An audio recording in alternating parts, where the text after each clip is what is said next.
As the transaction was completed, the man of the house came home and exclaimed, "My dear, what is this?" To which his wife replied, "Look, I have got sesame cheap." The husband thought over this for a moment and then asked, And whose sesame seed was this?" To which his son, Kamandaki, replied promptly, "Mother Chandelie's." "Ah," replied the man, "Mother Chandelie's, is it? Oh, my dear, she's a sharp person, extremely clever at driving a bargain. You had better throw this sesame out, for Mother Chandelie is not one to barter hulled sesame for unhulled without some good reason to do so. Therefore," continued Broadbottom, "it is certain that the warmth exuded by his stockpile is what gives this mole his ability to jump as he does." And the visitor asked his friend again, "Have you any idea, friend Crumplyear, as to how this mole tackles his job?" "Oh yes, your reverence, I do know that. This chap never comes by himself, but always with his whole clan," said Crumplyear. "I see," said Reverend Broadbottom.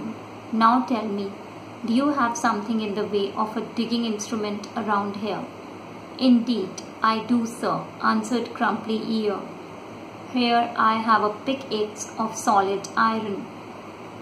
Reverend Broadbottom then said, "Good, you had better wake up at the first streak of dawn when I get up, so that we can both follow the trail of paw marks still fresh on the ground." When I heard these words of that evil-spirited person that fell on me like a thunderbolt, I began to reflect anxiously.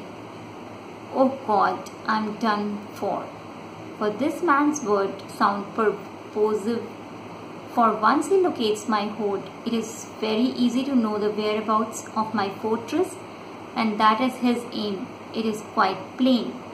As the wise proverb puts it, a wise person takes a man's true measure at one shrewd glance, as an expert jeweler gauges the true weight of metal by simply holding it on his palm."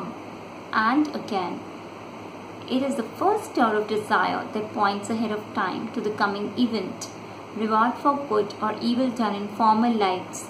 As yet he has not grown the courteous train that marks his kind, but watching his mincing steps as he walks backwards from the lake, you say, 'Ah, there goes a peacock chick.'"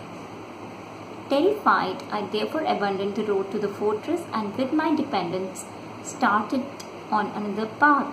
But there right in front was an enormous cat, who, seeing a whole pack of moles facing him, hurled right into our midst. The poles that survived the slaughter, reproaching me for leading them on a dangerous path, ran for safety into our self-same fortress, drenching the ground with their blood as they ran. Oh, what wisdom is it in verse, bursting his bonds, flinging aside the trap, tearing asunder the net that held him fast, fleeing far from woods encircled by twisting fires with crested flames, angrily bristling, leaping and bounding with incredible swiftness out of reach of the arrows of hunters. The stag raced only to tumble into a well. Alas, what can manly effort avail when the fates themselves prove hostile? Alone I went elsewhere while the others, poor fools, rushed into the old fortress.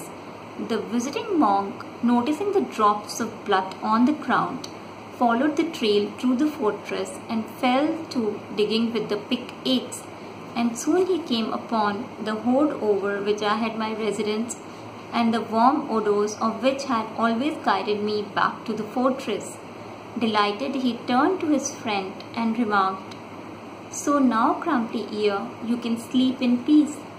It is exactly as I said. It is the warm odors of his hoard that enable the rascally mole to disturb your sleep." With those words, they both cleaned out my hoard and, taking it with them, set out towards the monastery. As I returned to that spot, I could scarcely endure the unlovely sight it presented.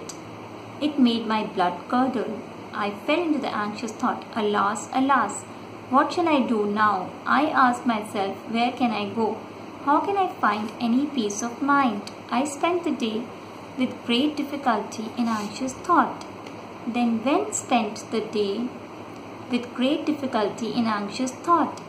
when the 1,000-rayed god had gone to his rest, I gathered my clan and, though dejected and lacking enthusiasm, went back to the monastery.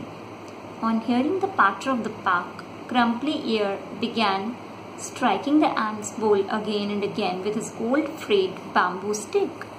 Seeing this, his guest remonstrated, saying, "What is this, my friend? You don't seem to be able to go to sleep peacefully."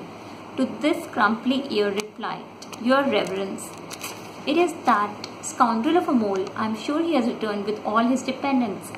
I do this out of fear for him." The guest replied, laughing, "Have no fear, my friend. The fellow's energy, which enabled him to jump high, is gone with his wealth. This is true of all living beings. As the proverb rightly points out, the man who is always full of energy, who overcomes others easily, who in his speech is scornful and haughty, is what he is owing to the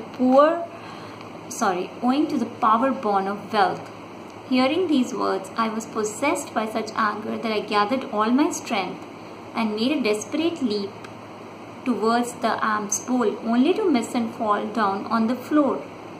Seeing me humiliated, my enemy chuckled and told Crumplyear, Look, my friend, what fun! Splendid, how true to say. Every man becomes powerful through wealth, and a scholar to boot if he has wealth.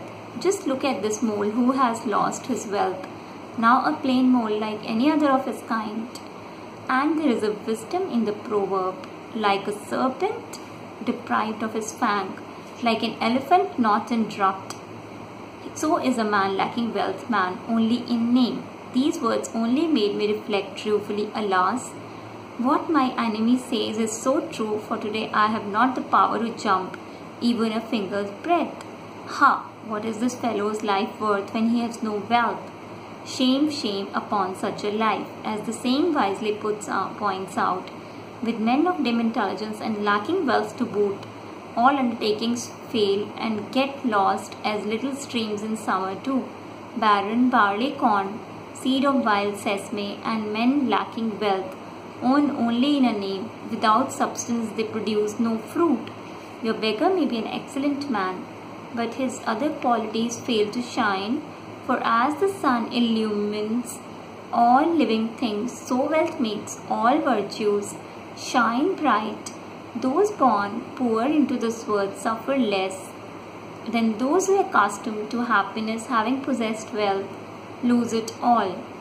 Beggars' desires mount higher and higher, only to fall back into their hearts, unprofitable like the beasts of widowed women, uncompassed by poverty's dark night. However hard they try, they scarcely see the sun shining in splendor in the day, manifest clearly before their very eyes. Thus bewailing my sorry lot and enduring the mortification of seeing my precious hoard used as a pillow, I retreated towards my fortress at dawn, a failure. I had lost all zest for flight. My retainers went around prattling in private. Alas, this fellow has no longer the power to fill our bellies. By riding on his coat-tails, we get nothing but misery, encounters with cats and the like. So what is the use of rendering him obeisance? As the proverb expresses it succulently, a master from those whose presence no bounties flow and only miseries come flooding. It is best not to touch him with a barge pole, is it not? Especially for those who live by alms. Such words as these I heard as I entered the fortress, and not one from among my entourage cared to enter the fortress with me, and all because I was penniless, so I began to brood over it all. Ha, a plague upon this poverty, I told myself. Alas, how true is this saying. When a man is penniless, his kinsmen find no time to give him the time of the day. His pride takes a beating, his moon of word conduct wanes, vanishes, leaving no trace. In cold indifference, his friends turn away, misfortunes swell, and burgeon, soon others' misdeeds are imputed to him. Oppressed by waning fortunes, struck down by cruel time, a man sees his friends even become foes. While long-standing affection turns cold. Empty is a childless home, empty the heart that lacks a true friend, empty the horizons to a fool. All is emptiness to the poor. Then again, senses are impaired, speech the very same. Mind still keen, he answers to his name. The very same man, yes, and yet in a trice he has become another. How strange is it, because he and his wealth are now separated. On the other hand, what do such fellows as we have to do with such things as wealth? Fellows whose lives bear this sort of final fruit. For one who has lost his fortune as I have, the best course now is to live in a forest retreat. Beggary is as terrible as death.